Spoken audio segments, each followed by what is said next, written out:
Sir हमारे यहाँ एक तासुर पाया जाता है कि आप इवन स्टडी वीज़ा लें, वर्क वीज़ा या बिजनेस वीज़ा को तो छोड़ें, आप एक स्टडी वीज़ा लें किसी तरह से, या इवन चलें इलीगल भी पहुँच जाएं वहाँ पे किसी तरह से, और वहाँ की खातून से शादी कर लें, तो आप वहाँ पे पक्के हो जाएंगे आम अल्फाज में, या आपको पीआर मिल जाएगी या रेजिडेंस मिल जाएगी। क्या कुछ ममालिक में ऐसा होता है सर, इज़ इट, और अब वो भी चेंज हो गए हैं? सर जिन गोरियां बढ़िया तेज होगी।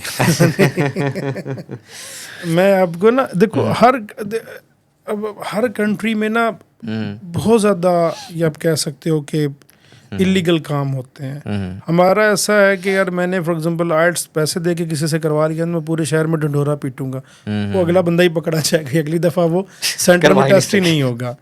अब आपको मैं एक मार्केट का तासुर बता रहा हूँ, ये $thousands of dollars को लड़कियाँ चार्ज करती हैं। ओह गॉड। 1000 आप जो वहाँ की लोकल फीमेल्स हैं। सर मैं अभी रिसेंटली मुझे किसी ने बोला कि $80,000 ऑस्ट्रेलिया का रेट चल रहा है। यार उसको जो इतना पैसा देना है तो अब अपने अंदर कोई स्किल क्यों नहीं पैदा कर लेते? और मैं ये भी बताते चलूँ कि $80,000 देकर वो आपसे तलाक मांगेगी तो आप देंगे। ये पाकिस्तान वाला चक्कर नहीं है कि खुला हस्ते दालचा नीचे घूमती रहे। टिक टिकी पे हैं, जब तक आपके पास पीआर नहीं है वो किसी भी टाइम पे आपको उस कंट्री से निकलवा सकती है।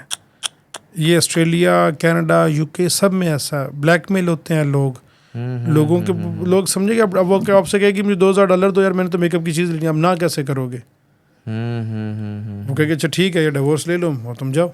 और कोई शादी नहीं होती है ना, आप फैमिली बना रहे होते हैं उसमें, और कोई सर अभी ऑस्ट्रेलिया में जो लॉ चेंज हो गया, आपके ऊपर जो है वो गवर्नमेंट आके प्रॉपर आपको देखा करेगी।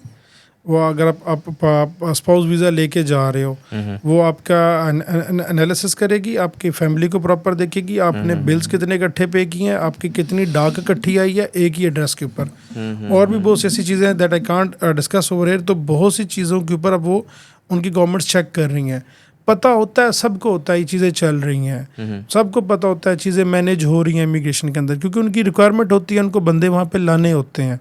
लेकिन अब किसी हद तक वो इतनी सख्ती कर रहे हैं कि लोगों को फ़ौरन रिपोर्ट कर रहे हैं। अच्छा, जो बात आप इन्वर्टेड कॉमर्स में कह रहे हैं, मैं एक लफ्ज़ का सहारा लेता हूँ, आप यस या नो में उसका जवाब दे दीजिएगा, फिर हम एंडिंग नोट की जानिब जाएंगे। यानी कि जो आपने कहा कि बहुत सारी ऐसी चीज़ें जिसको आप डिस्कस नहीं कर सकते, क्या हम ये कह सकते हैं कि वो मेडिकल जो कह लें कि फैसिलिटी है या टेक्नोलॉजी है, उसका सहारा ले रहे हैं? सब बिल्कुल लेंगे। ठीक है, ले भी रहे हैं, क्योंकि अब इस तरह नहीं होगा आगे। देखिए सर, ऐसे नहीं चलेगा। मैंने आपको बताया ना कि अब उनके अंदर लोग खड़े होने शुरू हो गए हैं कि हमारे मुल्क का, हमारा टैक्स का पैसा जो है वो आप इन लोगों को क्यों दे रहे हैं? सही बात है, जब तक आप टैक्स में कंट्रीब्यूट नहीं कर रहे। लेकिन इमिग्रेशन के पॉइंट ऑफ व्यू से मैं बता दूं, बहुत सी कंट्रीज ऐसी हैं जिनका इमिग्रेशन के बगैर गुजारा नहीं है। तो आप राइट पाथवे चूज़ करें। अब जैसे कि नाउ डेज कनाडा, ये मैं आगे नेक्स्ट शोज करूंगा हर एक चीज़ के लिए अलग अलग। डेफिनेटली। तो अब कनाडा में टीचर्स की डिमांड है, तो ऐसी नहीं है कि टीचर्स कोई भी उठा के, उनके बाकायदा लाइसेंस हैं, you have to clear that licence. उसके बाद अगर होता है तो ठीक है, अदरवाइज बड़ा मुश्किल हो जाता है। Okay sir, final note, final message आपका क्या है, फिर हम कंक्लूजन की जानिब जा रहे हैं। सर लोग सुन रहे हैं आपको। मैं ये चाहूँगा कि आप लोगों को ये बताऊं कि यार मैंने पहले भी इस चीज़ को कहा, उसी को थोड़ा सा मैं एक्सप्लेन कर देता हूँ। हम लोग मैनेजर हैं आपके, हम आपके केसेस मैनेज करते हैं, हम आपको चीज़ें गाइड करते हैं, हम आपकी डॉक्यूमेंटेशन अच्छी बना सकते हैं, चीज़ें अच्छी लिख सकते हैं, लेकिन डॉक्यूमेंट्स आपके ही होने हैं। ठीक है। और आपने ही जाके किसी एम्बेसी, किसी सेसिंग अथॉरिटी, किसी भी जगह पे जाके अपने खुद को खुद ही रिप्रेजेंट करना है। मैं नहीं जाऊँगा आपकी जगह। बिल्कुल ठीक है।